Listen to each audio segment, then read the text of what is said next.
Buenas, bienvenidos a lo que hemos venido a llamar A Dos Bandas, un espacio que nace con la vocación de contrastar puntos de vista sobre cuestiones que nos afectan a los ciudadanos, bueno, en los diferentes órdenes de nuestra vida.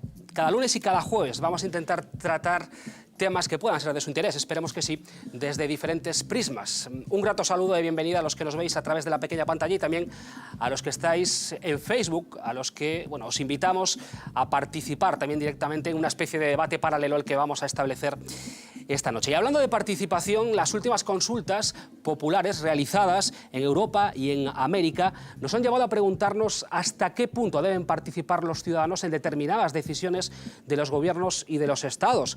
¿Son convenientes los referéndums para cualquier ámbito?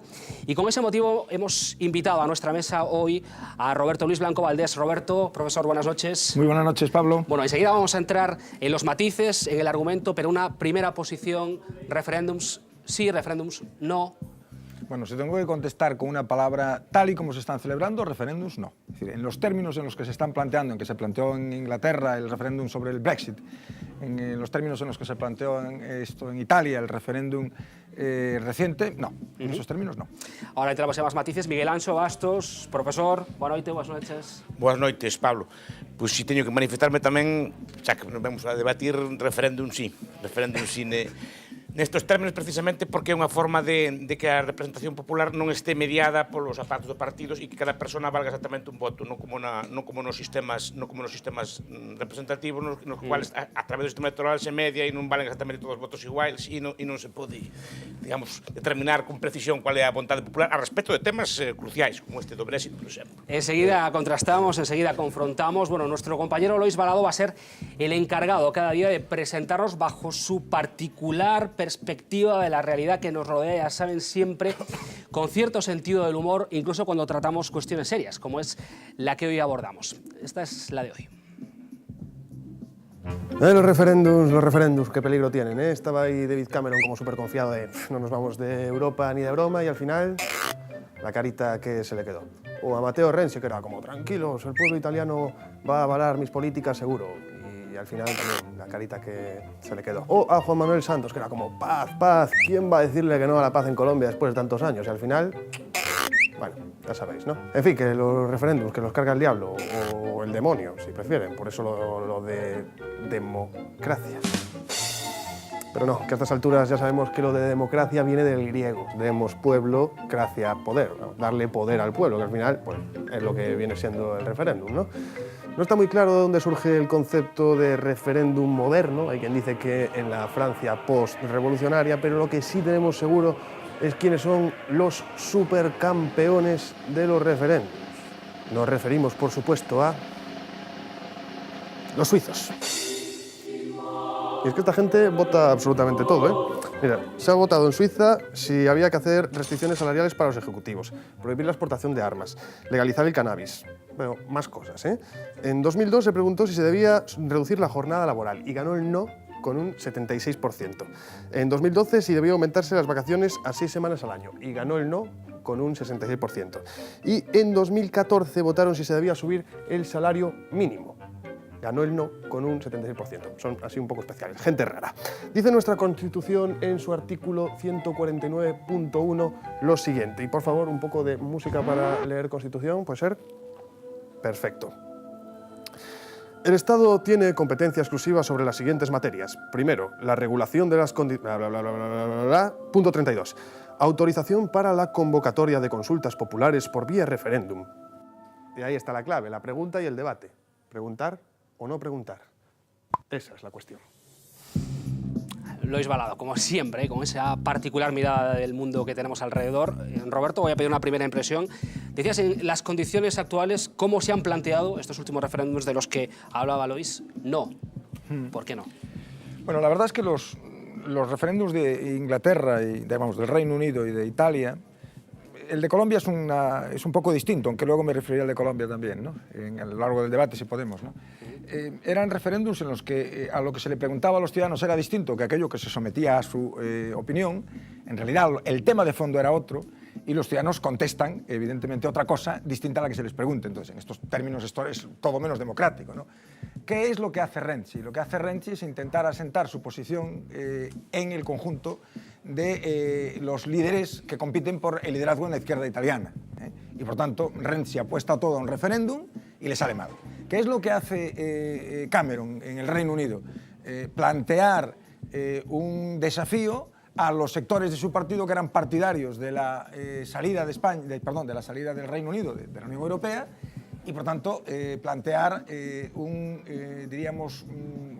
referéndum en términos de conmigo o contra mí, y los dianos le dicen pues contra ti.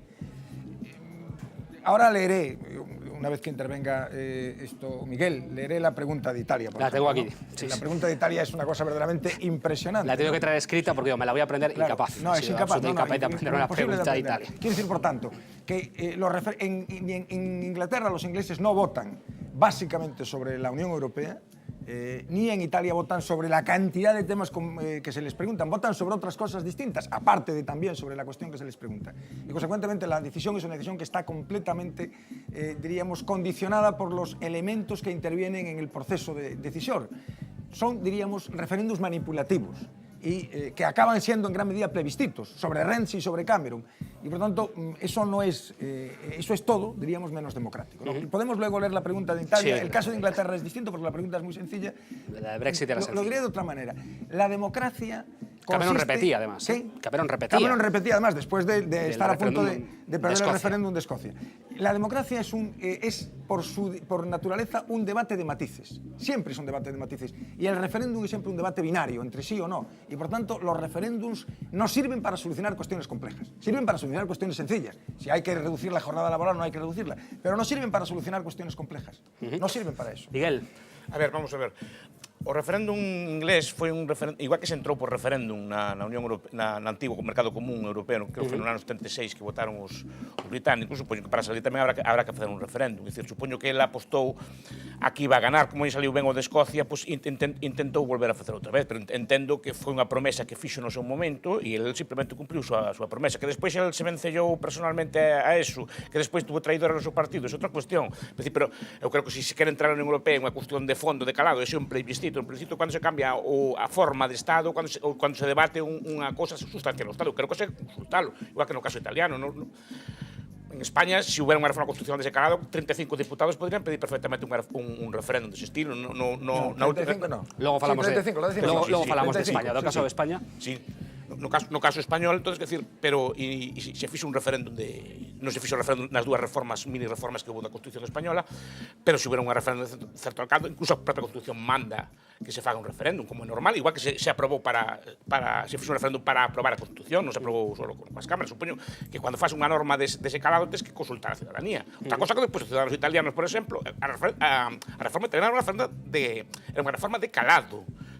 Era quitarlle competencias aos entes locais e aos entes regionais, era unha cosa de quitar unha das cámaras, quitarlle forza unha das cámaras, era unha cosa de moito calado. Outra cosa que Renzi o vencellara personalmente él e que o electorado votara contra él, pero creo que é unha cosa que perfectamente hai que consultar. Igual que se consulta cualquier reforma constitucional de certo calado, non veo outro problema. Tamén me pregunto si el resultado hubiese sido otro en el caso del Reino Unido, hablando del Brexit, de Renzi en Italia o de Santos en Colombia, si tendríamos el debate de las más formas. Es decir, ha sido el resultado contrario, ¿no?, a los convocantes. Mencionaba la pregunta Roberto de Italia, la vamos a leer porque me parece también interesante hablar sobre cómo se enuncian las cuestiones que van a referéndum. Decía yo, la traía por escrito porque era imposible aprendérmela. Disculpen ustedes. ¿Aprueba usted el texto de la ley constitucional referente a la disposición para la superación del bicameralismo paritario, la reducción del número de parlamentarios, la limitación del coste de funcionamiento de la institución, la supresión del Consejo Nacional de la Economía y el Trabajo y la revisión del título quinto del capítulo segundo de la Constitución, aprobada por el Parlamento y publicada en la Gaceta Oficial número 88 del 15 de abril del 2016? Esta es la pregunta que han tenido que responder los italianos. No sé si es una pregunta para un referéndum, así a priori. Yo creo que no es una pregunta para un referéndum, primero por su complejidad, pero sobre todo porque se mezclan cuestiones de una envergadura absolutamente distinta, ¿no? Uno puede estar a favor de la supresión del Senado y en contra. Es decir, es de una... Pero déjame que diga, Pablo, una cosa que me parece relevante. Es decir, no es democrático, no es razonable plantear un referéndum y decirle luego a los ciudadanos que si votan no es el fin del mundo. Esto ocurrió ya en España, en el único referéndum. En España ha habido 2 referéndums consultivos del artículo 92 de la Constitución, el de la OTAN, el de la permanencia o no de España en la OTAN, que ya estábamos dentro, es decir, el de permanencia o no, y el de la Constitución Europea, de la ratificación de la Constitución Europea o no, que no era un referéndum de ratificación, se le consultaba a la gente si había que ratificarlo o no en el Parlamento, ¿no? Y yo recuerdo, tú no, porque no habías nacido, si habías nacido eras un niño muy pequeñito, el referéndum de la OTAN, que el gobierno que lo convocó amenazó a los españoles diciendo que esto íbamos a volver, recuerdo concretamente una de las cosas que se dijeron es que íbamos a volver a la España del gasógeno, ¿no? Hombre, no es serio. Si usted cree que vamos a volver a la España del gasógeno, no os puede usted convocar un referéndum. Si Cameron creía que Inglaterra, que el Reino Unido, iba a sufrir algunas de las consecuencias que durante la campaña enunció que iba a sufrir. No es serio que un político convoque un referéndum. Si Renzi creía que Italia iba a sufrir las consecuencias que iba a sufrir, que dijo en el referéndum que iba a sufrir si salía no es serio por convocar un referéndum. Es decir, no se puede poner en manos de los ciudadanos decisiones de esa complejidad si uno está convencido de que lo que va a ocurrir es algo muy malo para los ciudadanos. Es absolutamente obvio que no se puede hacer. El caso de Colombia, decía antes, es un caso distinto, porque la pregunta de Colombia era: ¿apoya usted el acuerdo final para la terminación del conflicto y la construcción de una paz estable y duradera? Hombre, ¿quién no está a favor de una paz estable y duradera en un país en donde llevaban 70 y tantos años Ahí de fue guerra clave civil? quizá la campaña de Uribe, ¿no? Claro, Sobre las víctimas, claro, y sobre, bueno, la posición de las FARC, en qué quedaban, cierta amnistía, ¿no? Claro, es que vamos a ver, en Colombia lo que se estaba discutiendo no era una paz estable y duradera. Todo el mundo está a favor de la paz estable y duradera. En Queremos Colombia lo que se suponer estaba que sí. discutiendo es si el precio que se iba a pagar por la paz era el que planteaba el presidente que se iba a pagar por la paz. Y una parte de los colombianos, mayoría, dijeron que no. Pero insisto, el asunto fundamental tiene que ver con el hecho de que se someta a decisiones binarias asuntos de una gran complejidad. Es decir, la permanencia o no del Reino Unido en la Unión Europea es una cuestión de una complejidad que tú puedes someterla a referéndum. Lo que no puedes es decirle luego a los ciudadanos: señores, si sale el no, es el fin del mundo. No es serio, no se pueden. O hacemos otro referéndum. O hacemos otro referéndum. Miguel. Eu creo que en todo caso entonces será como se tratou o referendo, non o feito do referendo, porque referendos sobre esos temas se fan continuamente en No, os sobre países. esos temas no. Sobre os temas de entradas na Unión Europea, por exemplo, aquí se votou a Constitución Europea, pero en Inglaterra votaron a entrada na Unión Europea. La Constitución por Europea, referendo. perdón, la Constitución Europea se votó en algunos países, en Francia, En uns y en outros Holanda. Y en unos salió sí, que unos no, e meteron por solo detrás. En tres, Sí. solo en 3. Y en el único que salió que sí fue en España. Salió Porque que no en se- Francia y salió que no en Holanda. Bueno, no sé si en alguno más se votó, pero creo que sí, en alguno más se votó. Creo que en Irlanda. Sí, creo que en alguno más se votó. Pero como se trata o referendo? O referendo normalmente se fan, por exemplo, no caso suizo, para limitar o poder da Asamblea no seu momento. Os radicais franceses, por exemplo, tamén querían unha Asamblea para frenala, pues, querían poñer referendos, é dicir, os radicales eran contrarios aos referéndums e, digamos, as forzas conservadores querían referéndums precisamente para frenar o poder da Asamblea. Todo basa na idea de que a Asamblea é máis ilustrada que o povo. É un principio vello do radicalismo clásico da Terceira República Francesa, etc. E en Estados Unidos se crea, en moitos estados, se populariza o referéndum para frenar as maquinarias de partido, para que as maquinarias de partido non tuveran un poder omnímodo, para que non puderan gobernarlo todo cacicando elas desde Tammany Hall e outras cosas así. E para eso se intenta frenar, foi un intento no caso americano dos progresistas, precisamente para frenar a corrupción dos partidos, vamos a poder frenar a legislación deles con outro tipo de Recuerda, Miguel, qué es lo que se somete a referéndum en Estados Unidos. En Estados Unidos se someten a referéndum decisiones que son típicas decisiones binarias de sí o no. Sí. Por ejemplo, ¿está usted a favor del uso terapéutico, de la marihuana, legalización sí. de la marihuana para uso terapéutico? votado ¿O está usted a favor de todo. o no de que se abola la pena de muerte? Eso es una decisión binaria, una típica decisión binaria. ¿Está uno a favor o está en contra? Por razones éticas, por razones... Pues no caso británico era entramos na Unión Europea ou salimos da Unión Europea, igual que No, se votou sí, desa claro, forma. sí, obviamente, Igual era una que decisión binaria claro, fácil. pero igual que se de votó para entrar da misma forma Sí, y era tan pero- complejo pero- entrar como salir. No. Era las consecuencias. Tú sabes perfectamente, porque eres una persona bien informada, tú sabes perfectamente que las consecuencias de entrar son radicalmente distintas a las consecuencias Son de salir. distintas, pero son consecuencias Si también. entras o no entras, las consecuencias que tienes son relativamente irrelevantes. Es decir, una vez que no estás dentro. Pero que una vez que estás dentro, es decir, para Estados Unidos, para el Reino Unido, la salida de la Unión Europea supone, entre otras muchas cosas, cambiar una parte importantísima de su legislación. Pero es que también entrar supuso No, cambiar las leyes. no, supuso pero de una manera adaptar a normas lentamente. No, para pero que fuese un proceso absolutamente, gradual. pero Y Miguel, no de una manera notamos. absolutamente distinta. O sea, Distinta porque a ti te parece positivo. No, porque a mí me parece positivo, no, porque cuando tú entras en una organización internacional, primero, aquello no era una unión de estados, era un mercado común que no tenía nada que ver. O sea, se entró en 3 comunidades, en la Comunidad Económica Europea, la Comunidad Europea del Carbón y del Acero y en el Euratom, en la Comunidad Europea de la Energía Atómica. Cuando tú entras, tú no tienes ningún compromiso, los vas adquiriendo a medida que entras. Y durante muchos años, desde el 57, desde el 58, uno era el 58, en que se produce la entrada de los 6 fundadores, el proceso de integración es lentísimo prácticamente hasta el 92, hasta que se aprueba el Tratado de la Unión Europea de Maastricht. Por tanto, las consecuencias de salir son muchísimo más graves. Tan graves son que, con razón, el propio convocante del referéndum les dice a los ingleses, cuidado que si salimos esto va a ser una catástrofe. Cuidado, eso sin entrar en un elemento muy importante, y es el oportunismo. Por ejemplo, uno de los más importantes enemigos de la permanencia del Reino Unido en la Unión era Boris Johnson, tipo de una gran categoría, el alcalde de Londres, biógrafo de Churchill, un libro magnífico sobre Churchill. Boris Johnson, lo sabemos hoy, que tenía un discurso para el sí y un discurso para el no. Sí, estaba dudó hasta el último momento. Por eso digo que hubo traiciones internas. Pero ese problema, ¿cómo se trata? Pero creo que a cuestión precisamente de entrar o salir de la Unión Europea, que hai partidos que piden abertamente, partido que foi máis votado nas propias eleccións europeas, é unha cuestión suficientemente clara para consultar a ciudadanía. Tampouco se vai consultar solo nunha cúpula. Pero tú non crees que se manipula a ciudadanía? Se manipula aos dous lados. No. Se manipula aos dous lados. Un dicindo que vai ser a cabos e non ten por que ser a cabos. Eso, o Brexit xa sería outro debate, non é o debate aquí hoxe, non? Pero non ten por que ser a cabos, depende como se negocie o Brexit despois, pero non ten por que ser a cabos. Pero outro decía que efectivamente que vamos a acabar así como freno reunido fragmentado. Aprovechando que estés con el... Pero además, outra cousa, o referéndum o defende por outra cousa, porque é educativo. Porque precisamente a ciudadanía é a primeira seguramente que debate en serio sobre estes tipos de temas da Unión Europea. Non a mellor toda a ciudadanía, pero boa parte dela sí, que se abren uns medios, que se abren debates, que se leen na prensa, que se leen libros sobre o... ¿Tú crees de verdad que hubo un debate serio sobre el tema de fondo? Ahora que estáis hablando del Brexit, enseguida os dejo, ya que estáis hablando del Brexit, porque quería añadir una cuestión sobre lo que estamos hablando. Las mayorías cualificadas, por ejemplo, la decisión de salir de la Unión Europea, el Brexit, se aprueba con un 51,9, creo recordar, por ciento, respecto a un 48,1. Es decir, un 51 frente a un 48 es un resultado suficientemente mayoritario para una decisión de ese tipo, aunque fuera a la inversa.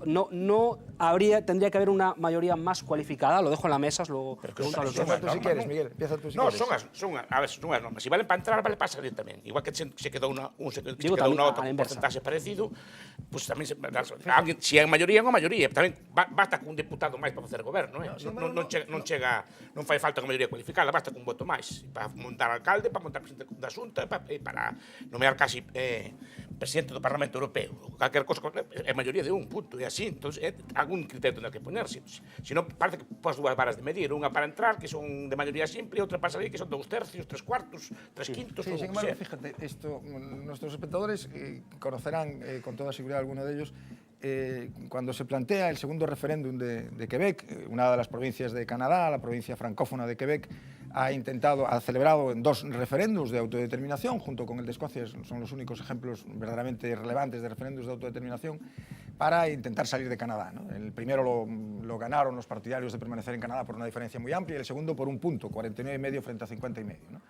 Y después del segundo referéndum, el Parlamento canadiense aprobó una llamada Ley de Claridad, y el Tribunal Supremo de Canadá aprobó una sentencia sobre ese tema, muy relevante, yo creo, en la que afirma que no se puede adoptar una decisión de esa envergadura sin una mayoría cualificada. Primero, que la pregunta tiene que ser absoluta y clara, y absolutamente clara. La pregunta del segundo referéndum era de una complejidad extraordinaria. ¿Está usted de acuerdo en que se inicien los procedimientos destinados a...? Una cosa complicadísima. La pregunta ha de ser clara, dice el Tribunal Supremo de Canadá, perdón. Y segundo, la mayoría tiene que ser una mayoría cualificada. Es decir, no se puede decidir por la mitad más uno algo tan importante como la ruptura. Es decir, fíjate, Miguel, que yo no estoy convencido del argumento que os pones como obvio, ¿no? De que sea igual la mayoría de entrar que la mayoría de salir. Es decir, la decisión de entrar en la Unión, cuando la adopta el Reino Unido, es una decisión, insisto, que tiene unas consecuencias que en aquel momento son infinitamente menores que las que tiene la decisión de salir. A corto plazo sí, a medio plazo. No. A medio plazo cambió por completo, hasta estuvo a punto de entrar na moneda única. En aquel momento no se sabía lo que iba a ser la Comunidad Económica Europea, y en aquel momento tú te incorporas a un mercado común, mientras que tú ahora sales de una unión de Estados con unas consecuencias extraordinariamente. Y luego hay una cuestión que me parece que hay que apuntar, ¿no? Y es que el sistema democrático, insisto, recojo el argumento que exponía antes, es un sistema en donde todas las decisiones, la propia decisión del voto, es una decisión compleja, es una decisión, uno vota y a la hora de votar tiene en cuenta un montón de factores, el liderazgo, la ideología, las propuestas concretas, hay el voto por cuestiones, hay el voto de fondo ideológico, y todo eso entra en un debate complejo. Las decisiones de referéndum son decisiones por su propia naturaleza mucho más simples, y por tanto yo creo que a veces trasladarle a los ciudadanos la decisión de decidir, la responsabilidad de decidir con una decisión binaria sobre un tema de extraordinaria complejidad es una absoluta En irresponsabilidad. cambio, ao revés, eu penso que os temas simples, a política pesquera, a política nuclear ou política económica, así, pues, deben ser do mandato representativo, pero claro, as grandes cuestións, o propio diseño do Estado, se permitimos secesión, non permitimos secesión, se nos marchamos, se nos quedamos, porque teñen que ser consultadas a ciudadanía, penso eu, por a propia gravedad, porque afecta En este paquete no meto el referéndum de la secesión porque yo creo que los referéndums de secesión son otra historia completamente distinta. distinta. En cambio, nos título primeiro da Constitución, etcétera, non? Son cousas relevantes o propio constituyente. Miguel, ¿tú crees que los italianos votaron sobre esto, sobre la supresión del CNL? ¿Cuántos italianos crees que saben lo que es el CNL? Votaron sobre CNL? Renzi, eso teño claro. Vale. Pero tamén foi... ¿Y los ingleses sobre qué votaron? Votaron por todo. Porque Aparte, Cameron en aquel momento estaba na cresta da hora da popularidade. Non creo que votaran exactamente contra... Hay una Pero tú sabes perfectamente que hay una diferencia muy grande Inglaterra- en el pronunciamiento entre, por ejemplo, Escocia, Irlanda del Norte, Es que eu creo que, por exemplo, Londres, no Brexit respecto a lo que sucede en votaron por la Gales. migración, votaron por cosas, digamos, por ejemplo, a Inglaterra Y profunda. en Colombia no votaron los partidarios de Uribe frente a los partidarios de su exministro, que había sido además ministro del Interior y Sí, pero tamén eso é había combatido durísimamente a las guerrillas de las FARC. É como se plantean os términos do decir, referéndum. Eu lembro do referéndum da auto, era moi novo, eu, pero me lembro que... Ahora hablamos del referéndum de la OTAN. Déjame Ahora- solo apuntar una cosa más. ¿Tú crees que en el reflejo, no digo en Colombia, que yo no tengo información suficiente como para decir cómo se planteó el referéndum en Colombia, que no lo sé, pero el reflejo en Europa, en los medios de comunicación europeos, ¿tú crees que fue un fiel reflejo de lo que era? O sea, ¿alguien sabe perfectamente que las FARC eran una narcoguerrilla? O sea, que las FARC eran, aparte de otras muchas cosas, una guerrilla que se dedicaba al tráfico de drogas de una manera... Sí, pero como tiña fama de ser de esquerdas, pues tiña boa fama. Entonces, eso que a salvou. Pero o que pasa que tamén deron por vendidos ao oso antes de cazar. O sea, foi o Papa ali, foi Obama, foi todo o mundo a vender a cousa antes de ratificar. Xente dixo, hai que...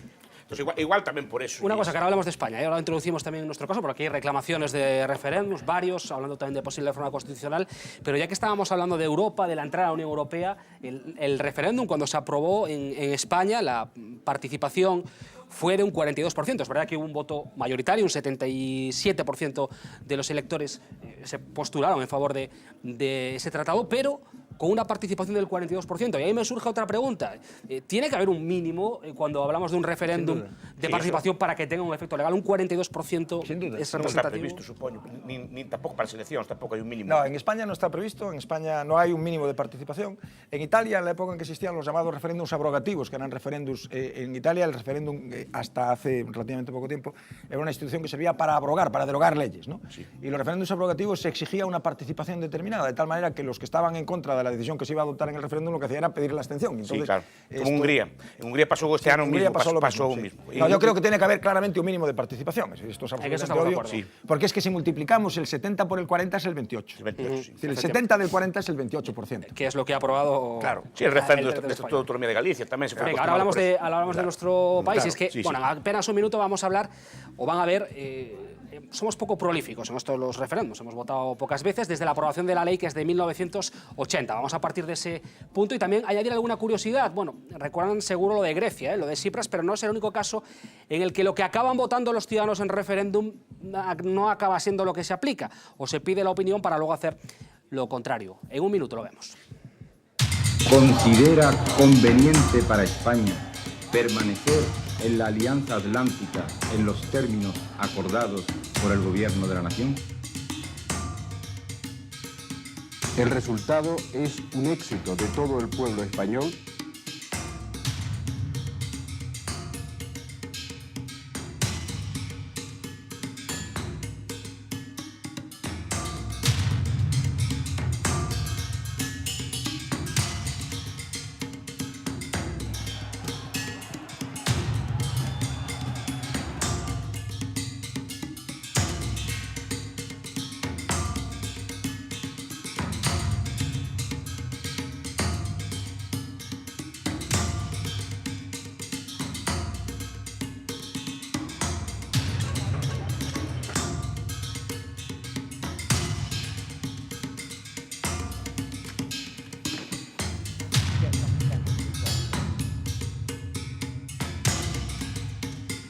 Bit of major threat from another quarter.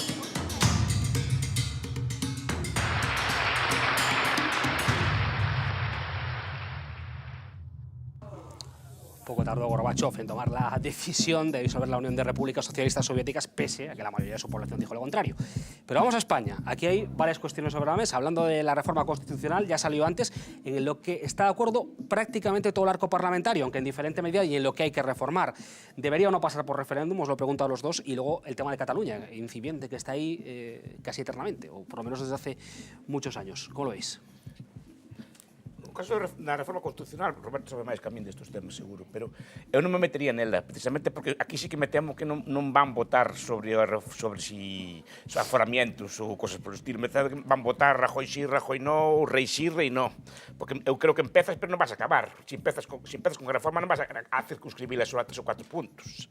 Porque, además, esa reforma, polo que apunta Podemos, vai ser sometida a referéndum, sea esta o que sea.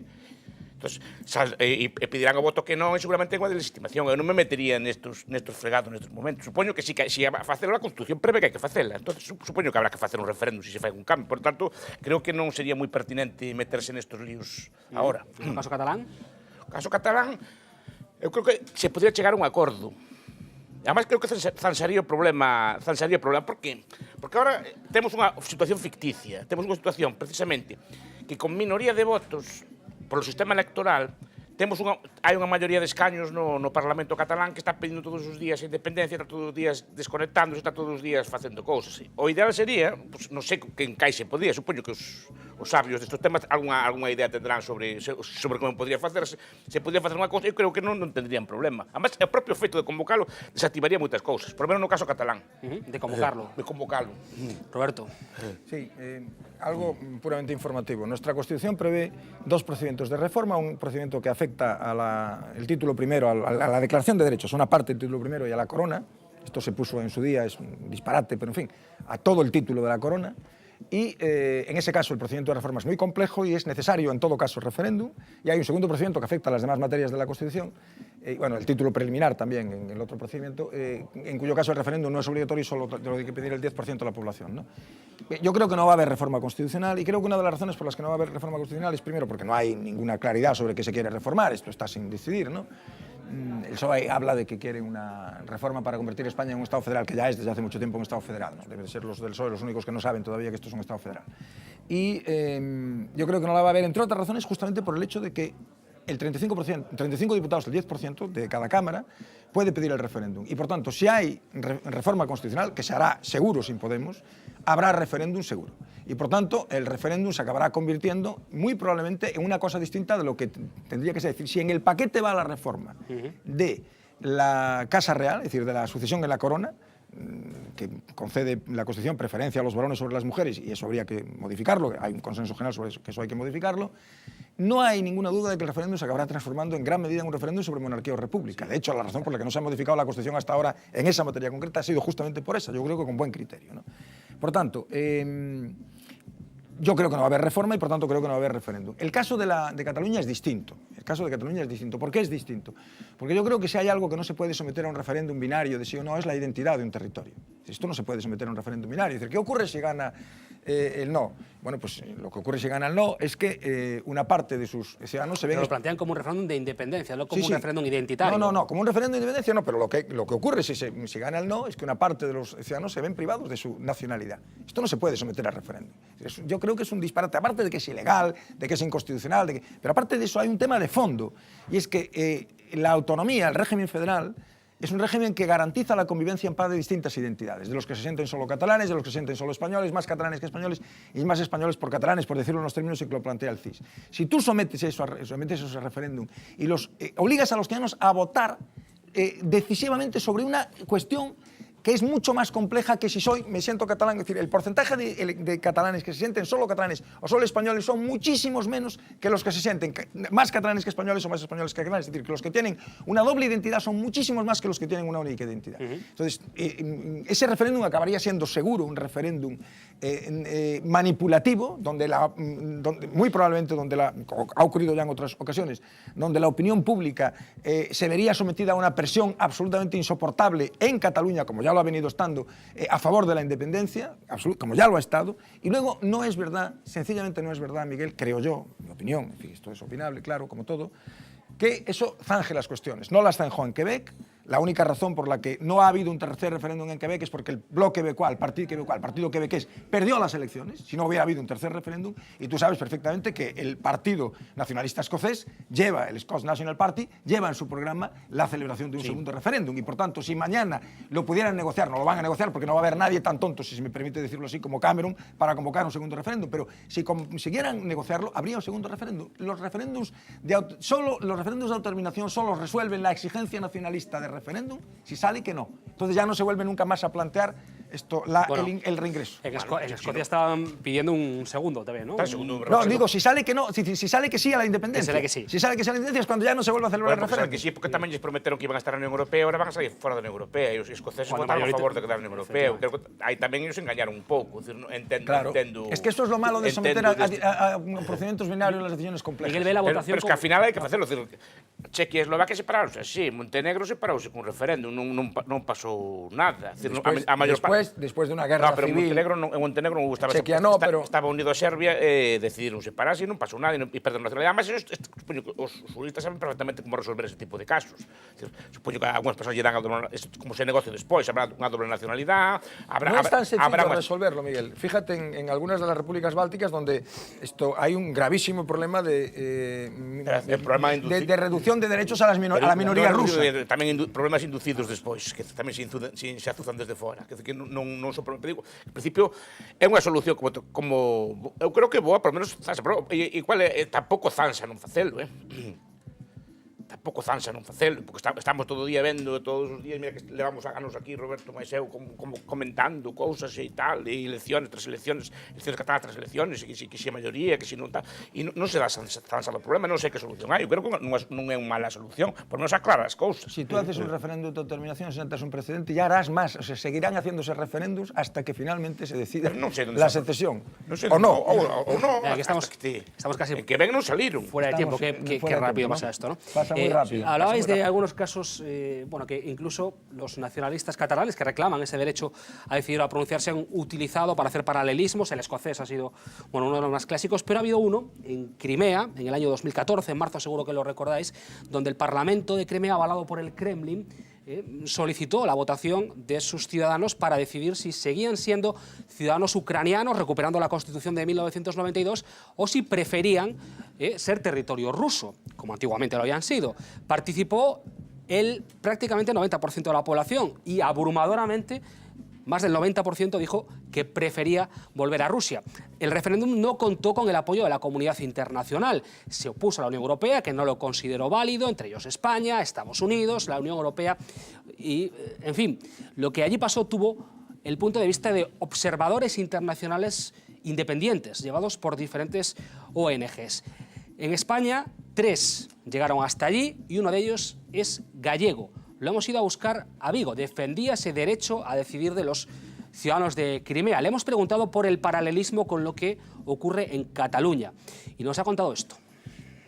Tanto los organismos españoles como los organismos internacionales, nadie cuestiona la legalidad de las tomas de decisión del Tribunal Constitucional o los distintos órganos españoles, mientras que en el caso de Ucrania sí, había países que abiertamente cuestionaban la legalidad.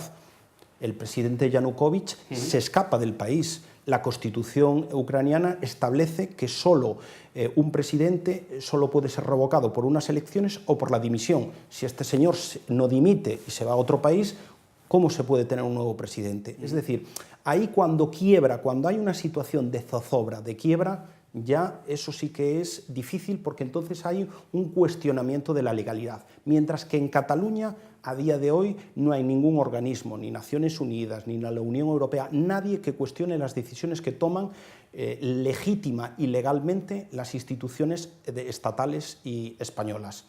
Segundo diferencia importante, Cataluña quiere constituir un sujeto de derecho internacional público, es decir, crear un nuevo Estado. Eso ya conlleva la opinión de terceros, es decir, de Naciones Unidas, de otros estados, es mucho más complejo, mientras que en Crimea no se ha constituido un nuevo sujeto de derecho internacional público, sino lo que se ha cambiado es una reunificación con Rusia. Segunda y muy importante diferencia. Y tercera, las razones históricas. Estamos pensando que Crimea históricamente perteneció a Rusia, hasta fechas muy recientes, que incluso hasta el año prácticamente 90 había un único Estado que se llamaba Unión Soviética. Esas tres características para mí desvirtúan cualquier tipo de paralelismo con el referéndum de Cataluña. Pedro Mouriño, le agradecemos también su perspectiva. Estuvo en Crimea, en ese referéndum celebrado, como digo, en 2014. Nos hemos quedado sin tiempo. Volveréis, espero, para hablar de otras cuestiones. El lunes, por cierto, vamos a hablar de drogas, no de su bondad o su maldad, que eso se da por descontado, es evidente, pero sí de su posible legalización, regulación.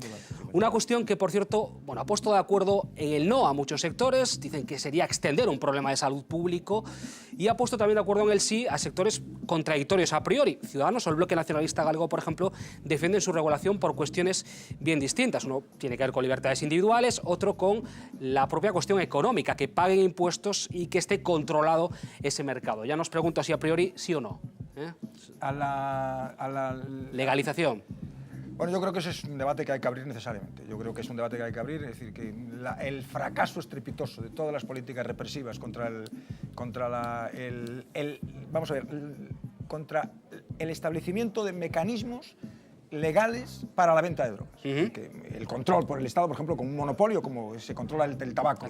El fracaso de las políticas represivas, yo creo que obliga necesariamente a plantear ese referéndum, a plantear ese debate, que es un debate que probablemente hay que plantear en el conjunto de la comunidad internacional. Es decir, que un país legalice las drogas... Ya veremos que la situación es distinta. No sería solución. De hecho, hay países que han adoptado esa decisión y han vuelto sobre sus propios pasos ante la realidad de que aquello era ingobernable, ¿no?